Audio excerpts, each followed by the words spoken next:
أعوذ بالله من الشيطان الرجيم بسم الله الرحمن الرحيم. Pertanyaan sederhananya adalah gimana sih cara kita menghadapi itu? Saya juga lagi belajar, ini bukan kata saya ya, tapi saya coba merangkum dari beberapa hadis, dari beberapa ayat. Mudah-mudahan ini jadi semacam tips dari Allah, dari Rasul, cara kita supaya lebih sabar dalam menghadapi ujian, khususnya ujian perasaan. Pertama, saya mengambil dari hadis riwayat yang diriwayatkan dari Abu Hurairah, hadis Hasan. Nabi SAW mengatakan, "Ma yazalul bala'u bil mu'mini wal mu'minati fi nafsihi wa waladihi wa malihi hatta yalqallaha ta'ala wa ma alaihi khati'ah." Tidaklah seseorang selesai diuji, baik dia laki-laki orang yang beriman atau perempuan yang beriman, baik itu ujiannya terjadi pada dirinya atau melalui anaknya atau melalui hartanya, artinya ujian harta, ujian fisik, ujian perasaan, sampai dia bertemu dengan Allah dan dia tidak punya dosa. Apa maksud dari hadis ini? Ujian itu tidak akan berakhir kecuali kalau dosa kita sudah habis.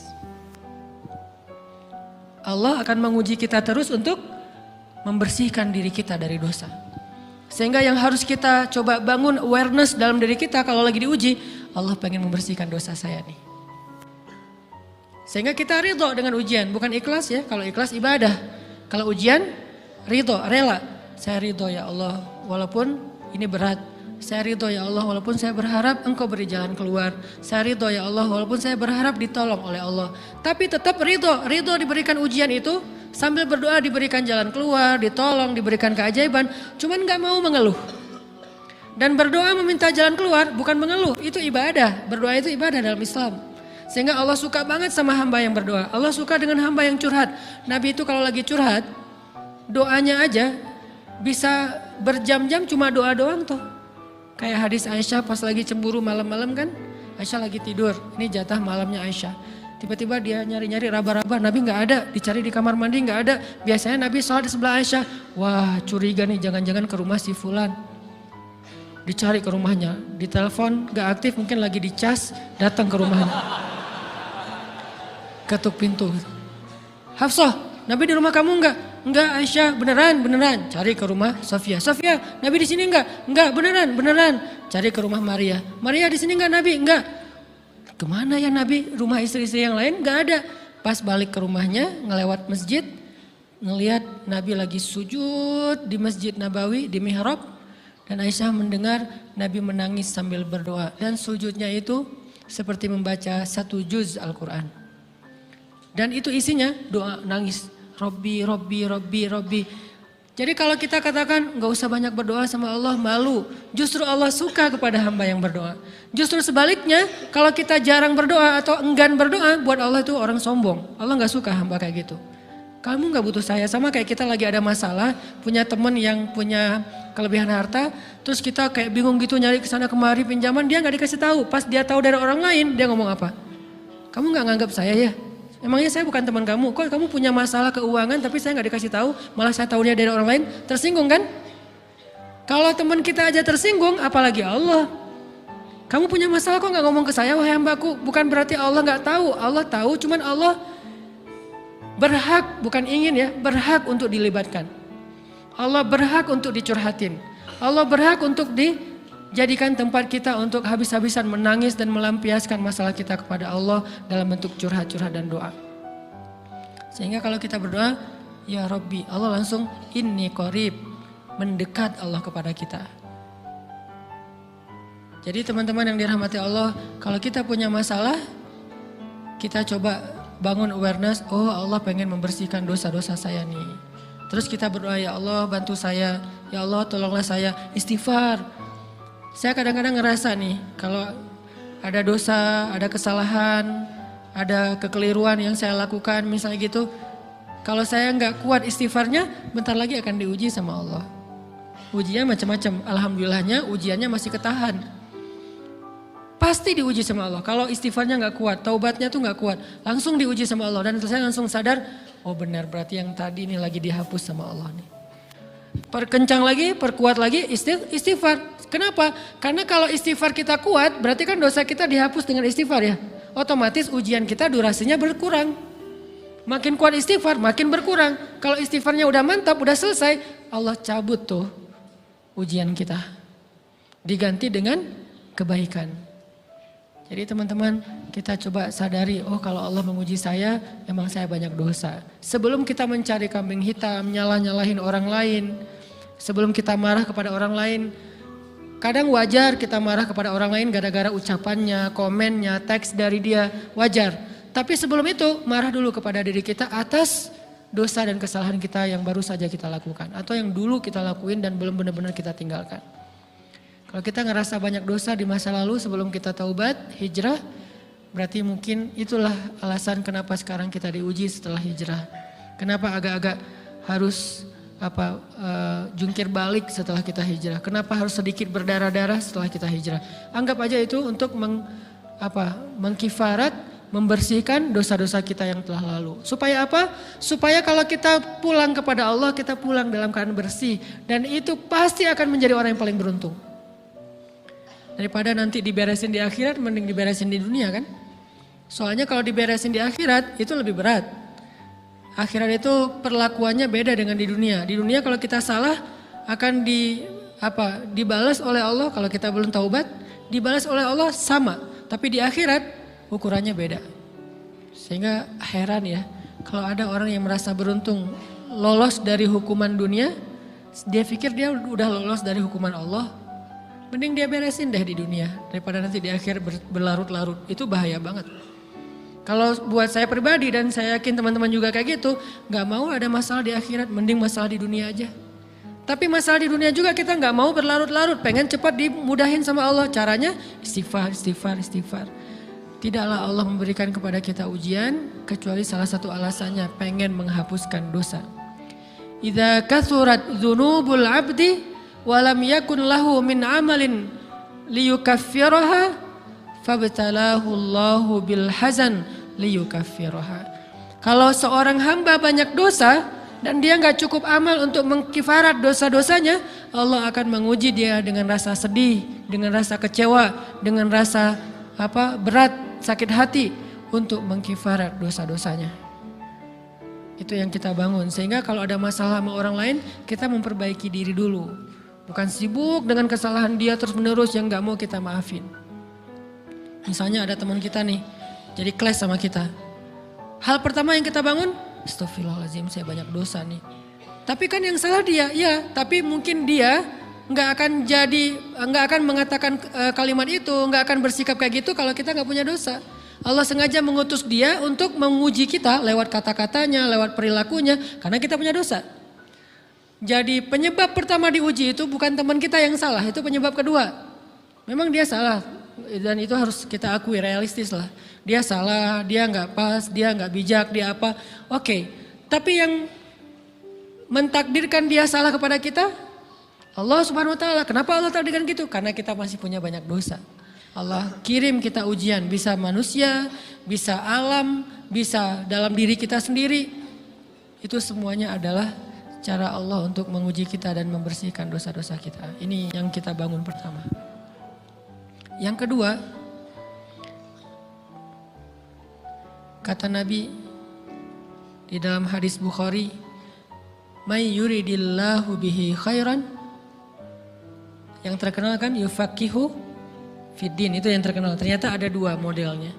Ada may yuridillahu bihi khairan yufaqihu fiddin. Siapa yang Allah pengen kasih dia kebaikan agama, kebaikan, Allah akan buat dia mengerti halal dan haram. Itu berarti Allah sayang sama dia. Ini satu model hadis.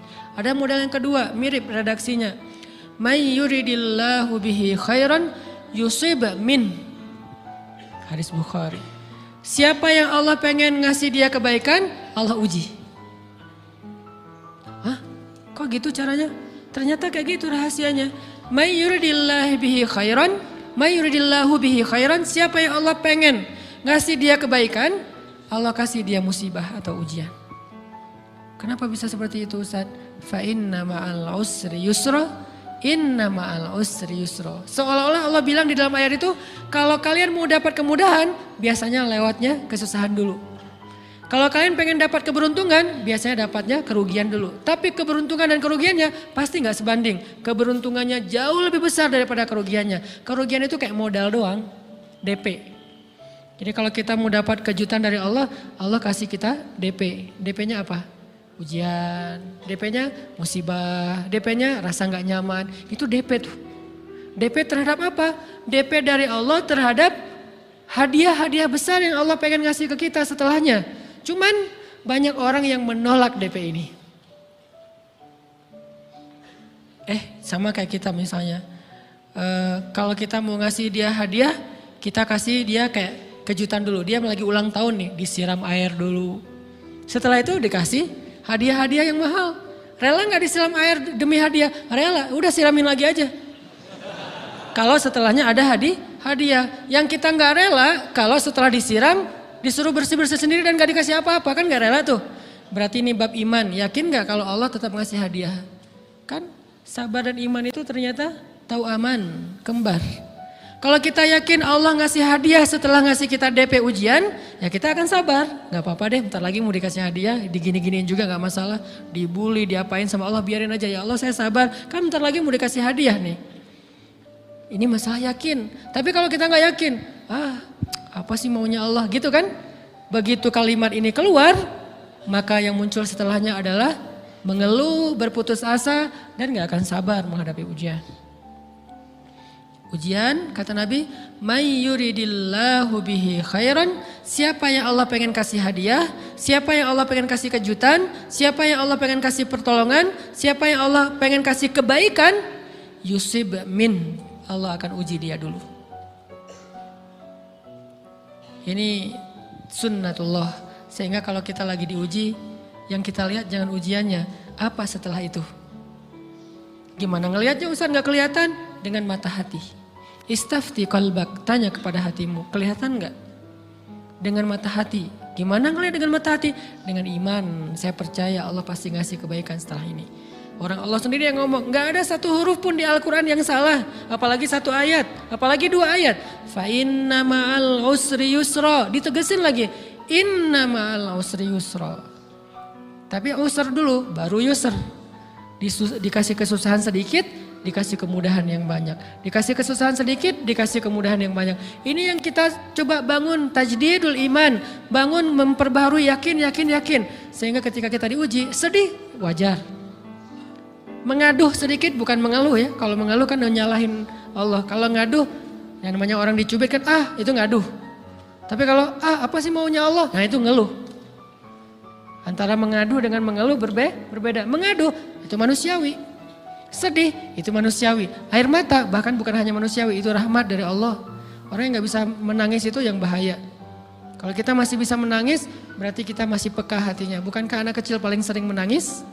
Berarti hatinya peka. Siapa lagi selain anak kecil yang paling sering menangis? Cewek. Cowok itu emang gak punya perasaan, makanya jarang nangis. Cewek dikit-dikit nangis, jangan bilang, cemen banget sih nangis, cengeng apa. Enggak, karena dia perasaannya lebih peka dari kita. Itulah kenapa Allah menitipkan bayi kepada perempuan. Kalau dititipin ke laki-laki hancur. Di balik kepekaan perempuan, di balik sensitifnya perempuan, di balik perasaannya yang luar biasa, di situ Allah Subhanahu wa taala menitipkan amanah, dia yang paling baik dalam merawat bayinya. Perempuan secara umum mungkin lebih banyak bicara daripada laki-laki ya. Walaupun ada orang yang perempuan pendiam banget, ada yang gak ngomong sama sekali, misalnya diem-diem aja, ada. Tapi secara umum perempuan lebih banyak berucap daripada laki-laki. Emangnya ini kekurangan? Bukan. Ini kelebihan. Kalau dia berikan itu dalam hal yang tepat. Apa yang tepat? Mendidik anak.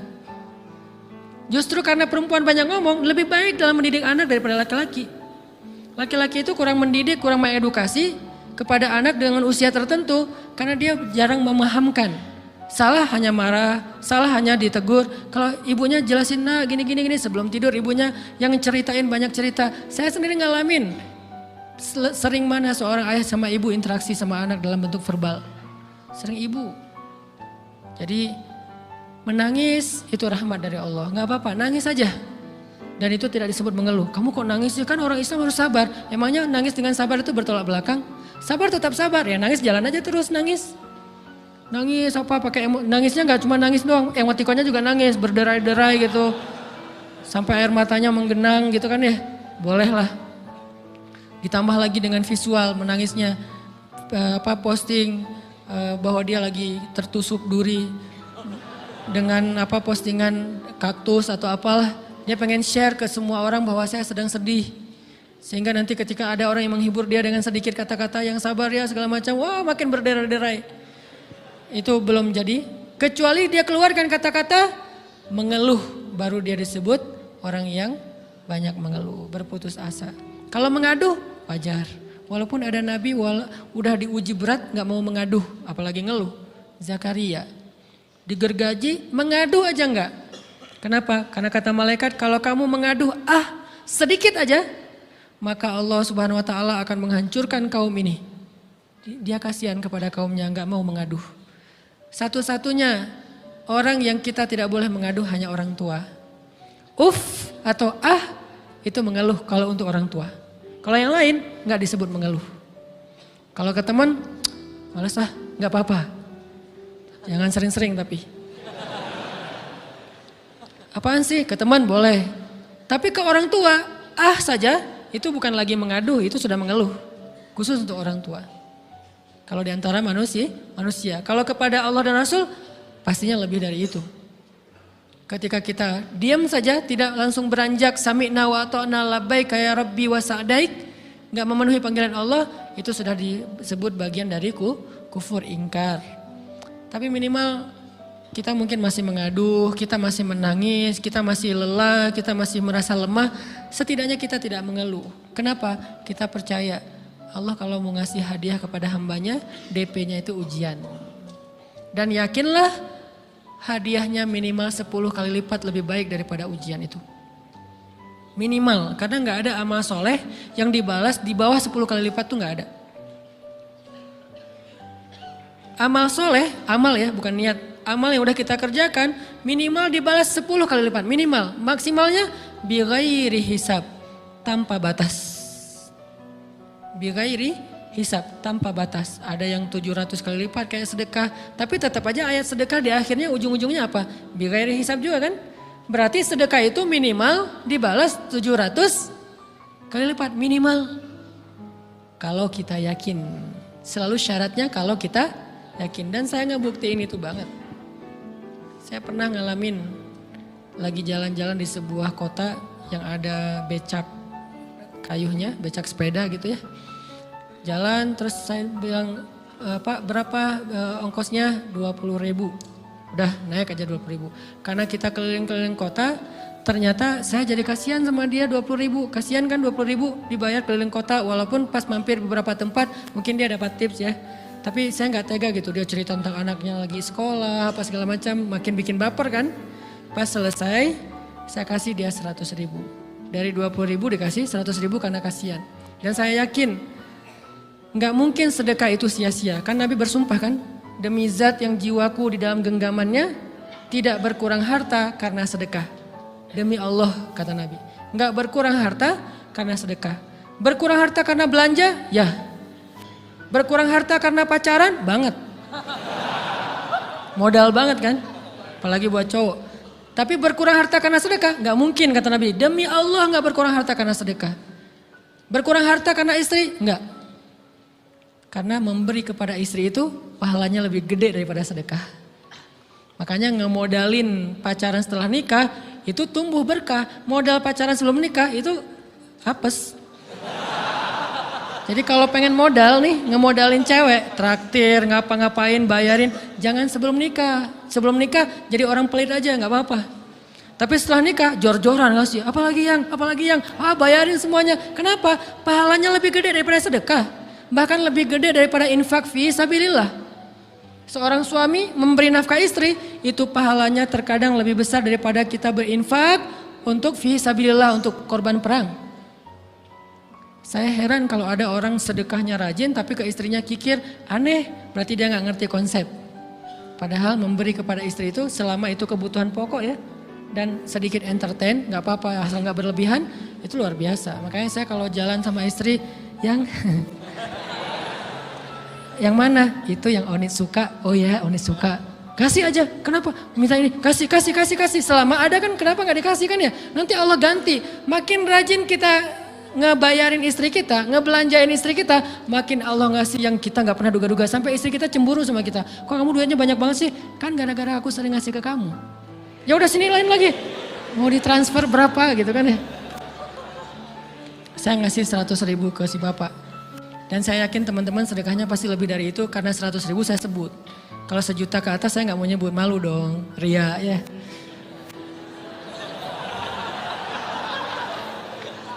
Sebenarnya nggak pernah sih. 100.000 deh, karena kan kecil, saya kasih 100.000. Ternyata begitu saya kasih 100.000 dia doa. Nah ini nih pentingnya sedekah ke orang yang membutuhkan tapi nggak minta-minta, dia tulus. Dia langsung doa, ya Allah Pak mudah-mudahan rezekinya lancar, berkah, bertambah dan segala macam, bahagia keluarganya. Doa-doa ini semuanya dikabulkan dalam hitungan hari. Pertama, bertambah bahagia rumah tangganya, dapat kecupan dari istri. Dia nganggap suami saya cowok banget sih, mulai 1 nih. 2, demi Allah selang 15 jam kalau nggak salah, karena waktu itu malam, besok paginya ada orang yang ngejar-ngejar saya pengen ngasih hadiah. Ustadz saya pengen ketemu Ustadz.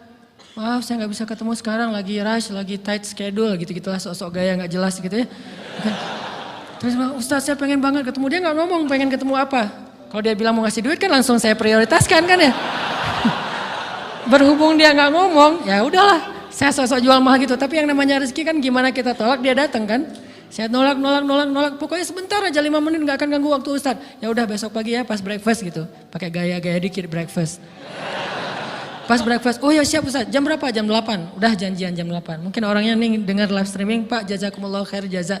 Makasih banyak, mudah-mudahan Allah tambahkan rezekinya.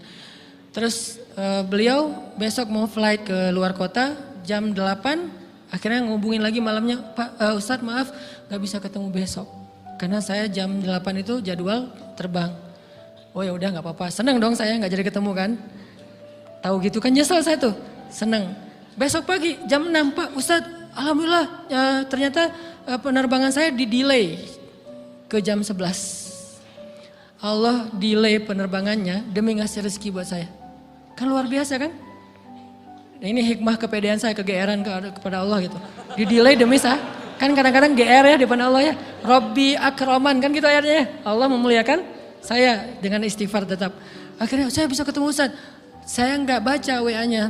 Terlambat baca, baru baca jam 8. Dia udah mulai agak putus asa. Kayaknya udah gak mungkin ketemu nih. Jam 8 pas saya baca, ternyata orangnya nggak di delay. Ya udah saya balas, ya udah sekarang saya tunggu ya jam 9 maaf cuma sebentar. Nggak apa-apa Ustadz 5 menit. Datang dia. Datang ngasih apa coba?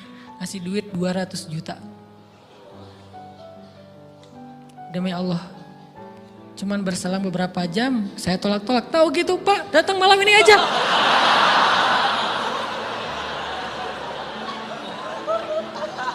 Harusnya malam itu juga saya cari orangnya. Kalau perlu saya yang nyamperin Bapak, Sherlock, saya kejar.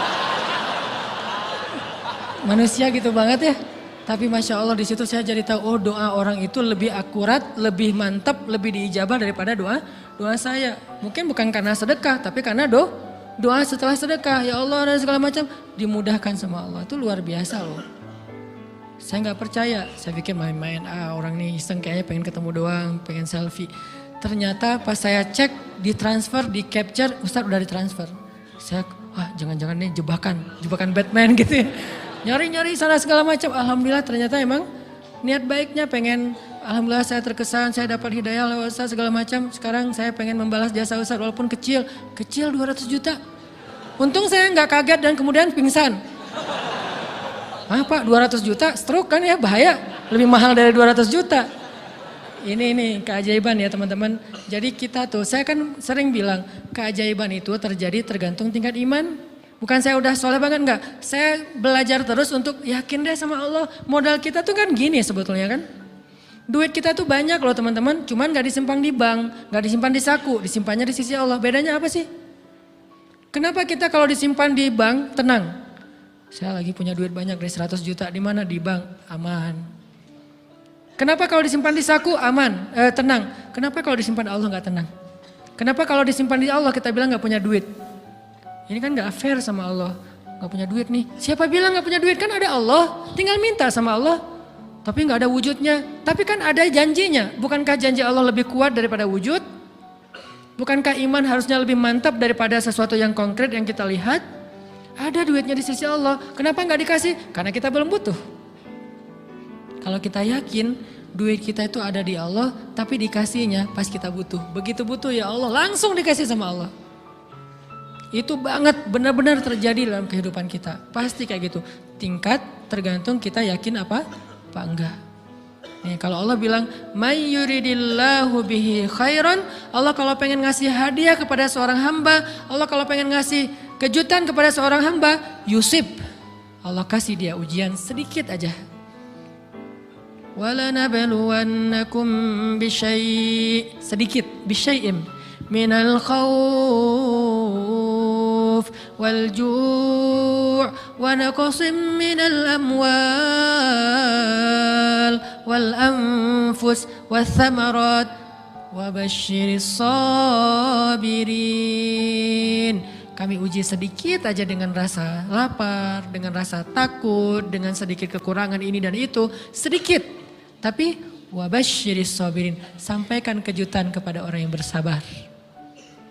Sampaikan kejutan kepada orang bersabar. Jadi bisa dibilang kejutan-kejutan hidup kita itu munculnya dengan iman dan sabar.